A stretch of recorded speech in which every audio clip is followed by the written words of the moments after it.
But in a way, all you ended up is a few blocks with jobs. But the same circumstances, you put a billionaire white guy in the black community, and we making all our money out of our community and putting it back in their community and making progress. Now, what would have been beautiful is as a black community of our community, if we could have produced the first black Omaha-owned big store like theirs. So we got to start thinking of what we can do to support ourselves. They have showed us generation, all they want is our slave mentality and to make them rich. We got to change that. The only way you're going to change that, you're going to have to start producing things for ourselves.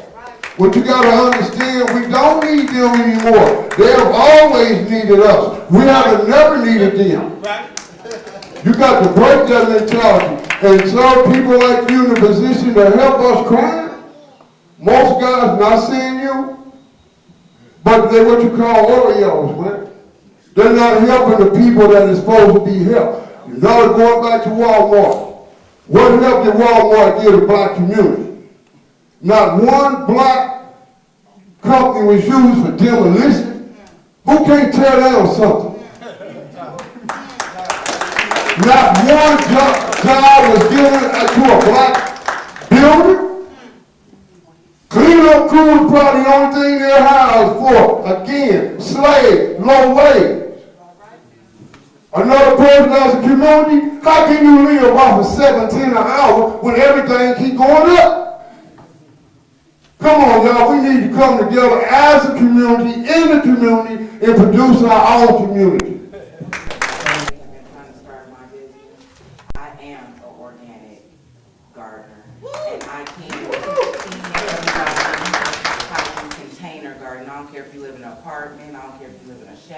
I don't care if you live in a house. I can teach you how to garden all your food organically, and I want to get with you, young man. I have property. It costs $8,000. $8,000 for me just to run a spigot. They just started doing grants for urban gardens. There used to be where there was no grants for us to be able to do gardening and do these community gardens within the city. They were all for suburbs. So I'm definitely down with this young man. We definitely need to focus on getting North Omaha as a community healthy. Like I said, my nursery is Touch of Jazz Organic Nursery and Market, and I'm willing to teach anybody that wants to learn, anything you want to learn. So, if you're interested in being self-sufficient, make sure you get with her. I see a lot of hands. I see you guys. I got you guys. Willie asked me a minute ago, and you guys popped in. So go to you, go to Willie, and come over there. Okay, real quick. I'm Darlene. Piggybacking off of you and you as well. I'm a big garden person. I'm big about land. The thing that I noticed about Omaha, Nebraska is that I do a lot of traveling. I'm a paramedic, so we do a lot of transports with our patients out of town. But as I'm driving out of town, I'm seeing all this farmland, and I'm like, dang, look at all this land. You know, I wonder who's using this land. What are they doing? And you know, it's a lot of Caucasian people, and I'm wondering how come we're not gardening. I don't know if anybody realizes, but even some of the organic foods, there's a lot of GMO products in there. Do you know what GMO is? Yeah. Not everybody. Not everybody. Genetically modified organisms. So what that is like Monsanto is a huge GMO company, and what they do is they take the genes from one organism, like another plant or an insect or whatever, and they put it into our corn or whatever it is to try to produce more yield or so that it will survive harsh weathers or conditions or whatever. The FDA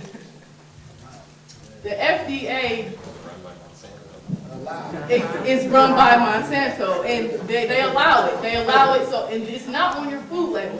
So the thing is, what I'm saying is like, they put this in our food, and some of the corn and stuff produces an insecticide, and you're eating it, so it's in your body. And you wonder why there's a lot of gastrointestinal issues, and you wonder why you're sick, and you wonder why your family have diabetes, and you wonder why all that. So, so my thing is you need to purchase heirloom seeds, which is, yeah, there you go, right here. I don't even know what this is. What is that? Seeds of change. I don't know much about this, but I know a lot of heirloom seeds and a lot of, there's a lot of organic. You have to be sure you know what you're buying, so that it will produce a bigger yield for the next year. I want to touch on another subject too. I'm writing a 12-page paper on that, so I'll go ahead and, another subject I want to, I ain't got that to talk. Yeah, I'll come back. And for those who don't know Darlene Clark, she is a paramedic by trade, so she has dedicated herself to the service of others as well. And I know that I didn't mean to put you on front, so don't nobody fall out on purpose. Just Three condemned homes. And if that whole community right there, if it's just a 4 or 5 block area, say that, then the city has to put the money into it. Then you can say, hey, we want minority contractors, we want disadvantaged contractors to do this work. And see, that's how we all get it. But when we just sit around, we know we got this done and that done, a little kid got shot this day and a little lady got pushed out of, we could just sit there and ain't nothing changed. But until we get these neighborhood associations together and say, hey, wait, man, we ain't got to move nowhere. We ain't got to go nowhere. We want our backyard looking nice like everybody else.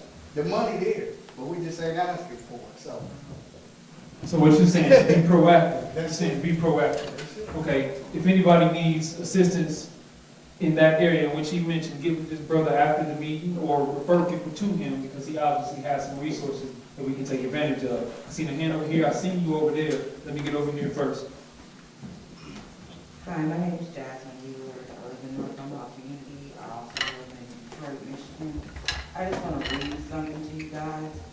I don't do Facebook a lot, and a lot of my friends that are on Facebook are from out of town. This is one of the comments one of my friends made. There's 1,470 billionaires, and only 7 of them are black. Something's wrong with this picture. So the other person said black people don't read. His comment was, right, with consumers, not owners. Another person said, side commentary. This is what I thought. It's actually called not paying it forward. It's the crabs in a barrel effect, the forgotten it takes a village attitude, the miseducation, misdirected, misunderstood, the lack of blacks reaching back and uplifting the next. Instead of building in schools and businesses in our communities, we send our business elsewhere. In order to see a change, sometimes you have to be part of the change. That's why the numbers don't add up. The next person said some blacks are really clueless. She didn't hear what I said, obviously. So I said again, that's why I said what I said, to give a clue to the clueless. Re-educate, redirect, renew, rebuild, until this is done throughout the community, and I mean really within, it's not a black community anymore, let me take that out because it's really a mixed community. Until that's done, each one, we won't succeed in improving our youth, improving ourselves, improving our community. It all starts, like I said, within the community. If we, like this man says, he's going out and finding other people and helping them get what they need. People forget where they come from. They get to a certain level, they get their businesses going, they get their lives going on track, and they forget to reach back and grab that next black person that they knew was trying to do what they were doing or something else in life. Or reach back and grab that child that you knew needed a helping hand, but you done made it here and you forgot about them. Start reaching back and pulling people forward. Stop pulling each other down. And that's the biggest thing I can say.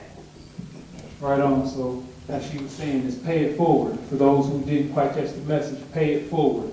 If you make some success in some area, come back to your neighborhood and don't be afraid to grab somebody out of your neighborhood, knowing the condition they're in and where you work, and bring them forward. Excuse me, my name is Mr. Charles W. Johnson, co-founding president of Making a Better Way, also another program called Power and Unity. There's 2 reasons why I became president designed a better way, making a better way. Because you had to begin before you got here.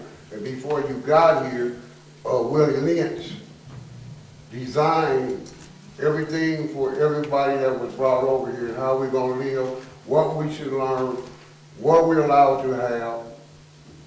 And I'm gonna make a cartoon book out of that to teach it in the black schools for true black history.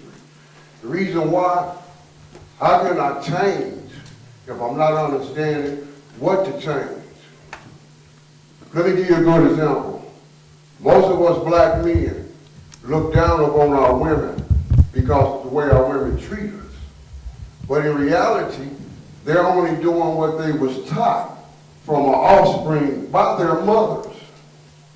It wasn't the fathers that taught the offsprings anyway. It was the woman that was designed to go against her man. Also in teaching her offsprings the way America say that we must live. Even in language. When you read it, you'll hear that they say we must also trick them in language, where they don't understand. For example, when they in our fields and we say, y'all need to get our crops ready so we have a good, healthy crop, they laugh and say, but them fools thinking we saying their crops when we say our crops. So first thing you must understand, and language is one of the most important. Second thing in that is knowledge.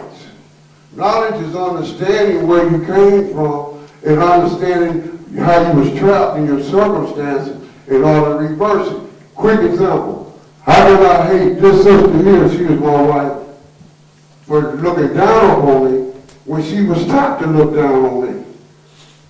A man was placed in front of a tree, tied with both legs, the opposite on the horse, in front of my woman and in front of my children. This is called the technique of putting fear inside the males, the female role, so showing you that the male can't help you in any way.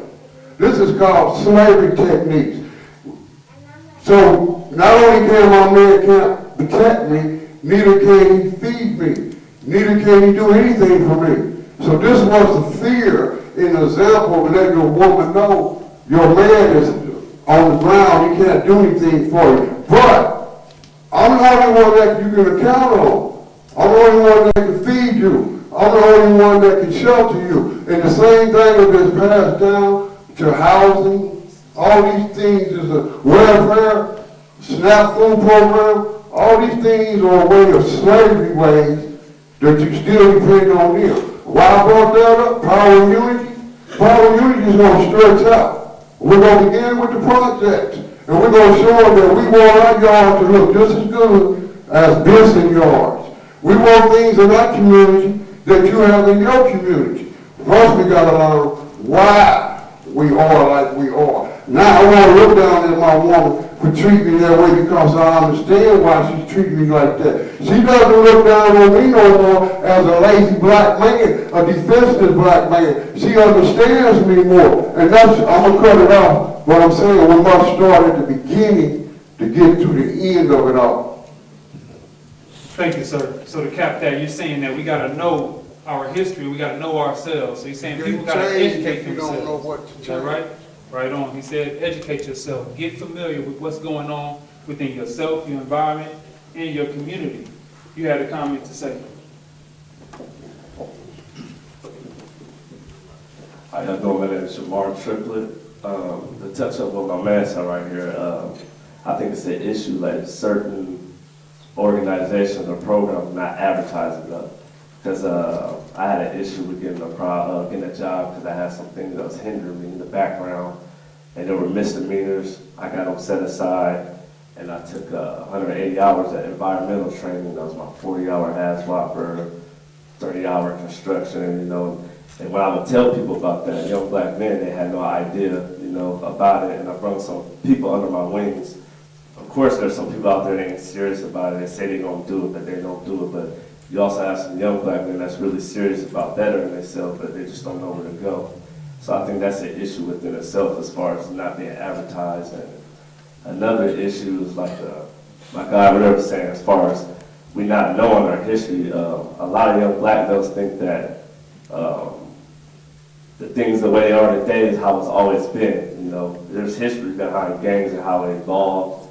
I think that's important history that we need to know as young people, and also that who are our descendants, where we come from, they don't know anything about that. And me, I was a product of my environment. You know, I was around a certain gang, and I had no business around it. I got a mom and dad that's been married for 30 years, so had no excuse. You know, just kind of for the thrills.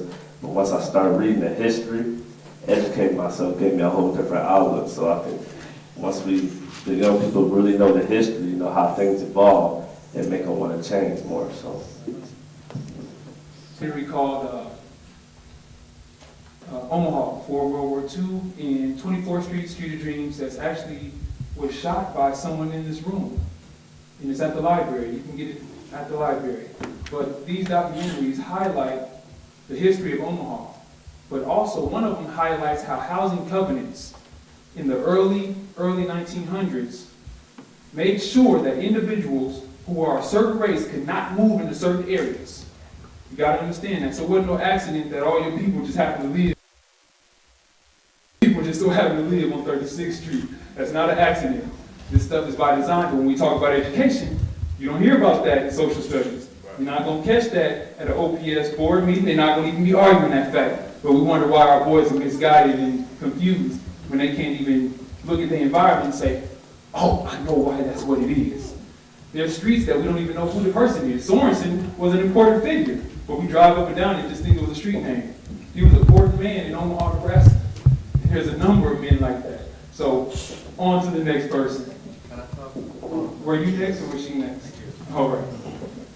Okay, another concern that I have for anyone living in North Omaha is housing. Okay, it's really nice that you all are fixing up the neighborhood with some of the nicer homes for middle class working black people or any other race to purchase. But you have a majority of young ladies or young adults in their early 20s that may not can afford that housing. Okay, so that is an issue. And along those bus stops that I'm talking to you about, there is no nice apartments along those bus stops where you want to raise your children and feel safe as a young lady. So that is also an issue in North Omaha, or really any part of Omaha. So you're talking about development, making sure that the environment looks nice, that we have some development that people can look at and say, you know, this is a nice home, this is a nice neighborhood. Can I say this one last thing? That's why I moved downtown. I'm gonna be honest with you, because I am a single parent, okay? And when I decided to make that move, I still had to put myself in a position. I drive now, but that's only been a month, okay? I was on the bus for the last 3 or 4 years. And I'm just telling you that I looked along Ames, and I said, no, you know, because I have a 13-year-old son. And when you have boys, you have to be more particular about where they're living because of the environment that is around them. And I don't make sure that nothing happens to my child because I don't want my mobile side to come out. So. What's interesting about that is I got a friend, you know, we call himself Spanky, he's an OG blood. And he feels the same way you feel. He said, man, if my environment is trash, then I'm gonna produce trash. That's all it is. I'm gonna get to you, but I want to, while we're on the topic of development, make sure that I give the mic to Willie Barney, head of the Empowerment Network, because he has some things to say in that area. He's done a lot of great work in the community in that area, and he can probably give you some insight on what development looks like in North Omaha. Willie, please. Thanks, Leo, for hosting this, first of all, and reaching out. There's a lot of stuff going on. There's a lot of work that's going on. I was thinking about this after Leo and I talked earlier this week. At 30th and Park, where a lot of this work started 7 years ago, Pleasant View, a lot of it started there because of the shooting that was going on, and then the neighbors got involved, just like the brother was saying. They said this is enough. They brought us in. We looked at all the vacant lots. Since that time, we've worked with others. We purchased 100 vacant lots in that area. There's been 25 new homes built. The city, which initially was hesitant, now has approved 80 additional homes. And on top top of that, after a lot of the legwork was done, summer jobs that Leo and others helped us create, hiring kids from that neighborhood, recently it was announced that there's 300 additional mixed income housing units that will be built in that neighborhood. So in addition to that, the city just approved their lining resources for home rehab, demolition to this particular neighborhood because the neighbors said that they wanted the improvements to happen. So they got involved. They showed us the vacant lots. They worked alongside us. We did cleanup projects along it. So just in that one neighborhood, this one project is at least $30 million. And there's another probably 20 to 25 million that have been invested just in that one neighborhood in North Omaha. The reason I bring that up is, just like everybody has said, what you're doing today is so vitally important. People need to hear your voice. They need to hear it very clearly. The issues that you brought up, transportation, housing, and I hope you all don't mind, I'm taking copious notes because there's a lot of work, as Leo said, that we've been working on and pushing towards, and this is really reinforcing the message that we've been sending. But the message that we've been sending recently, even more so, is that we've got to accelerate the pace. It's one thing to have movement, it's another one to accelerate that pace because it's basically been 40 to 50 years of disinvestment and neglect. And in order to fix that, you got to do it at an accelerated rate. But there's a lot, I mean, everybody knows Walmart just opened 300 jobs. There's a major development coming up, again, another one along Ames Street. There's another one, a major development coming along 24th Street. So those are the things that are happening. But back to this point right here, it's one thing to have the development, but if the jobs aren't created and the contracts aren't there to create the jobs and the entrepreneurship that this gentleman was talking about, that's where the community has to come in and be a part of demanding that that happens. And there are ways to make that happen, but I appreciate it, Leo, and I'm here to really listen. There's a lot more that we can talk about afterwards, but there's development coming. We have to accelerate the pace at the city, county, state, federal level to support those initiatives moving forward. Thank you, Will. I understand that he has a lot of knowledge in that area and experience, so please give with him if you can afterwards. You don't got to go. Do you have some time? All right, thank you. He actually kind of deals into one of the major issues that I kind of confront each time I meet a new client. Last time I spoke here, I talked about the fact that there's some of my clients are in the room with us, but they don't know that they dealt with me also. And I think since he touched there, I want to touch on how there's a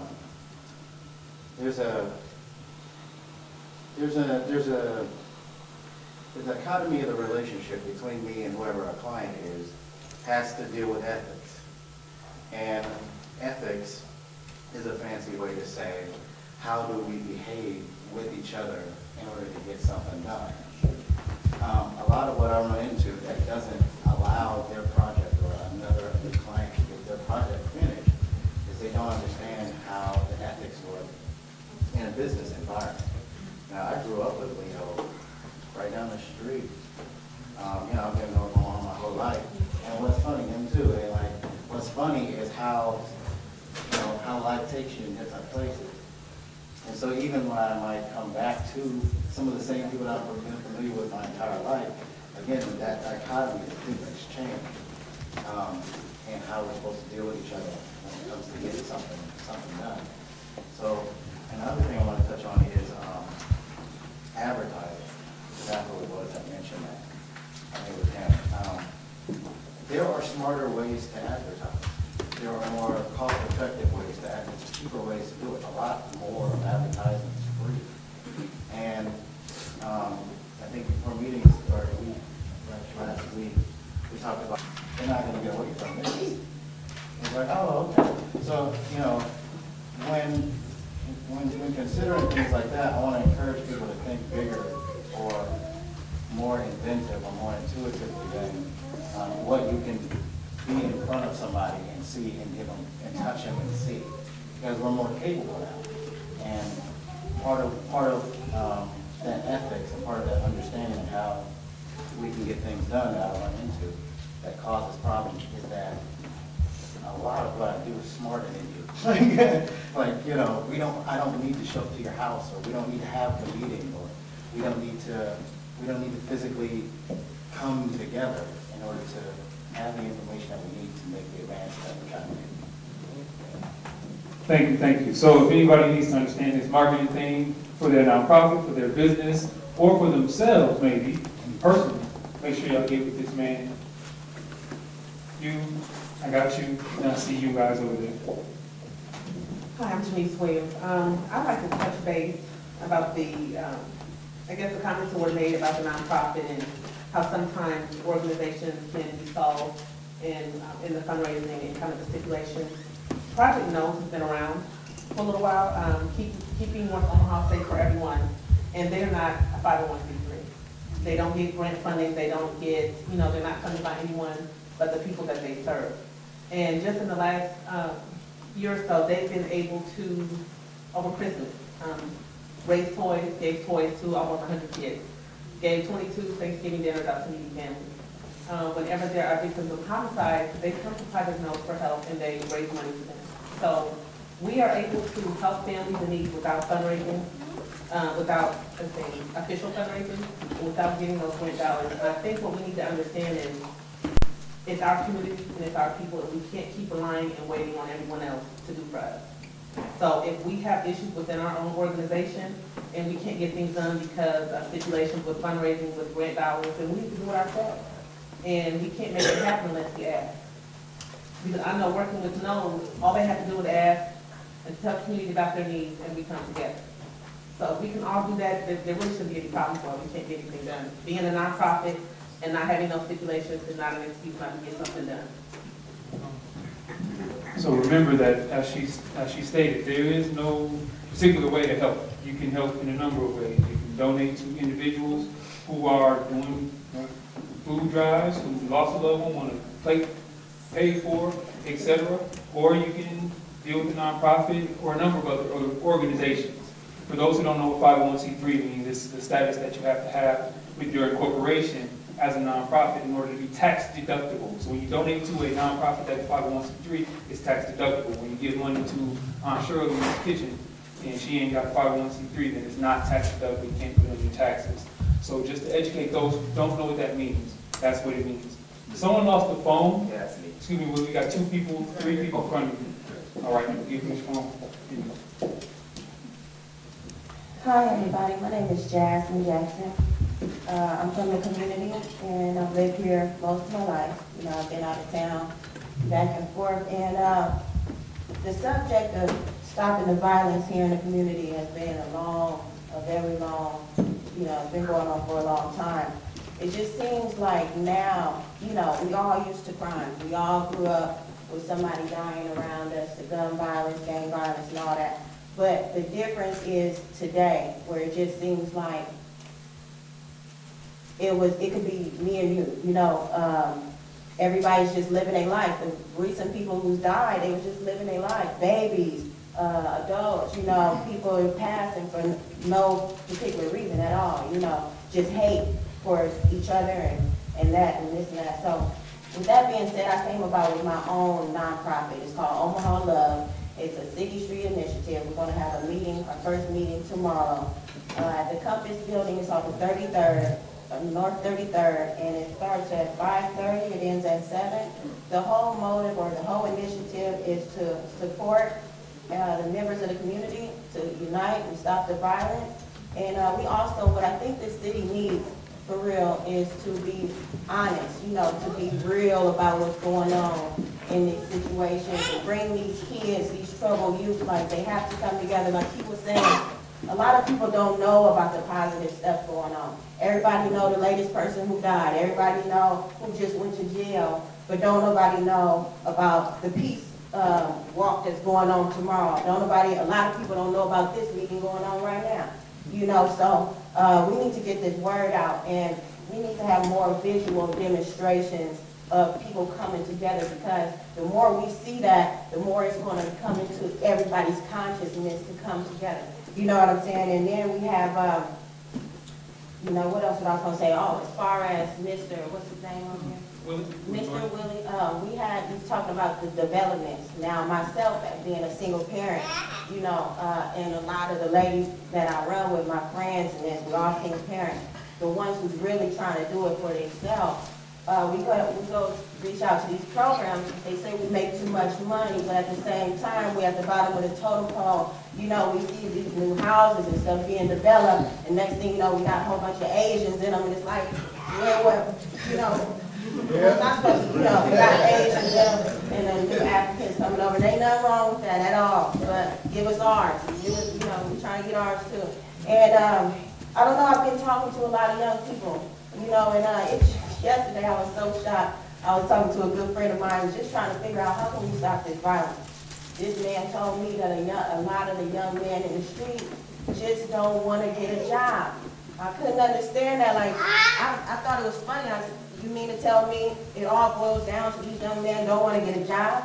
They told me most of them would like to live off of their child's mother, not go get a job, this and that. And I said, okay, well, forget the job. Why don't you get your own job? You're selling drugs, you're spending $50 on a pack, you're going to flip that to $100. Why don't you take that $50, go buy 10 t-shirts, put a word or something on them, and sell them for $15, $20. I don't see what's wrong with that. But a lot of people don't have it in their mind to think like that. And that's fine, but that's where I think that all of us come into play, because all of us know about 15, 20 young people in our life. We need to reach out to them. It's time to stand up and get back to them old school principles that's still keeping us alive. You know what I'm saying? The old school principles and the people, tell them kids, that's not cool what you're doing. I'm real emotional about this movement. And I really need to see something happen here in my community because it's all nice, everybody being all polite and all of that, but we got to get to the root and get to the solution. All I want to know about is what's the solution. Let's go. That's what I need. All right, before we move into any further. OG Jackson Cycle out here in Omaha, grew up, born and raised. This is my first cousin, Chrome. We operate Lewis Entertainment in this city. In case you don't know what we do, we took the initiative to get out here with these young brothers and these young sisters and give them an environment where they won't be judged, where they won't be stereotyped, where they can get together couple nights a week and have a party and enjoy themselves and not be out killing each other. So I grabbed the microphone today to speak on, it's been a lot of topics going around our economy, our neighborhoods and whatnot, but I'm here to speak to you on the street level with these teams.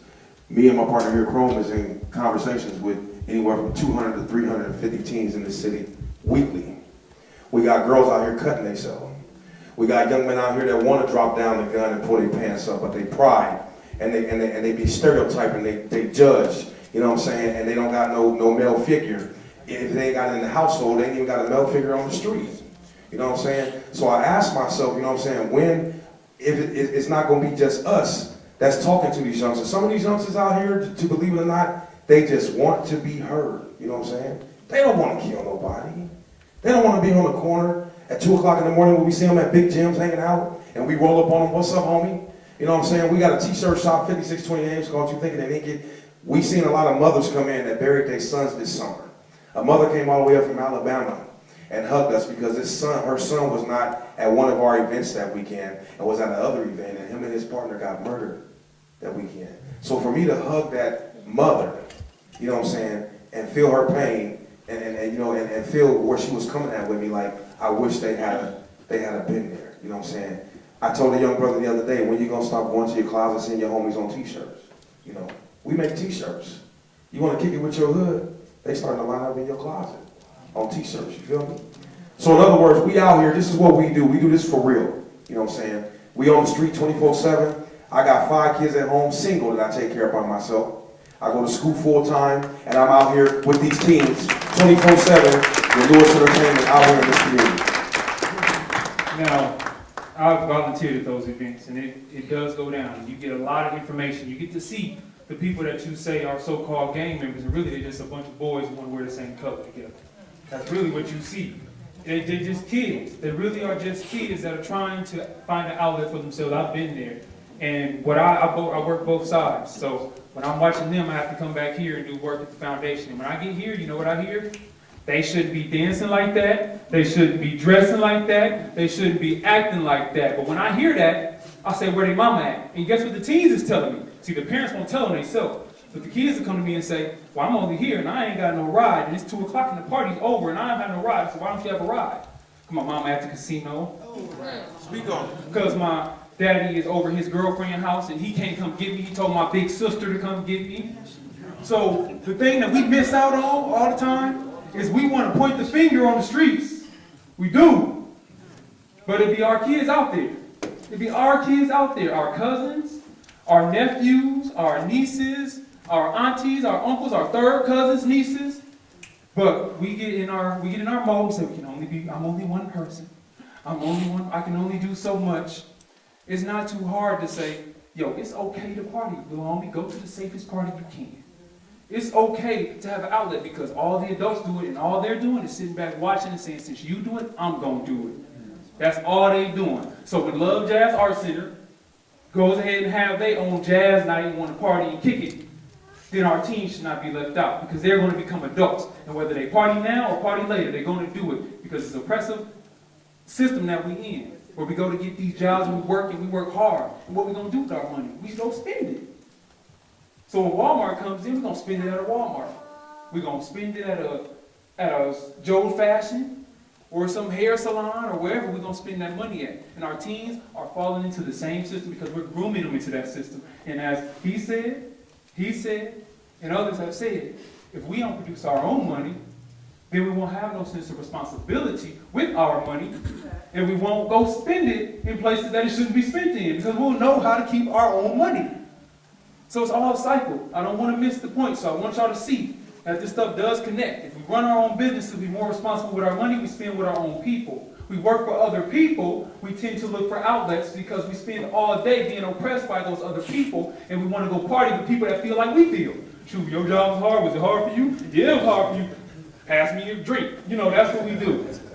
So, and we camaraderie that way. And then what happens is there's a breakdown in ethics, is what Michael said. There's a breakdown in ethics, which means I can't speak the corporate language, Mr. Barney, that other people can speak because I'm on this level. I only make so much, so I only live in a certain type of environment. Very crucial that we pay attention to how this thing works.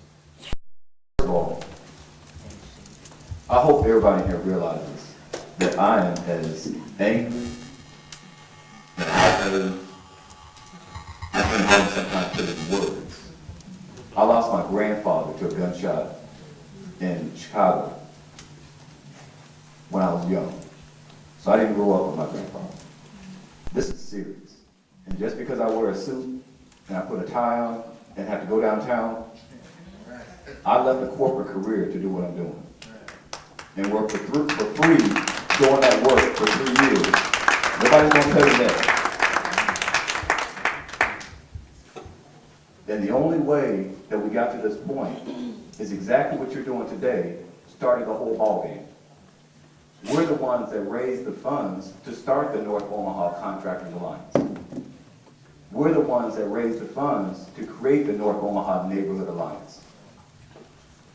We're the ones that raised the funds along with the community to get the development done in the Prospect Village. We're the ones that work with the community to go to the city to get them to align resources to North Omaha.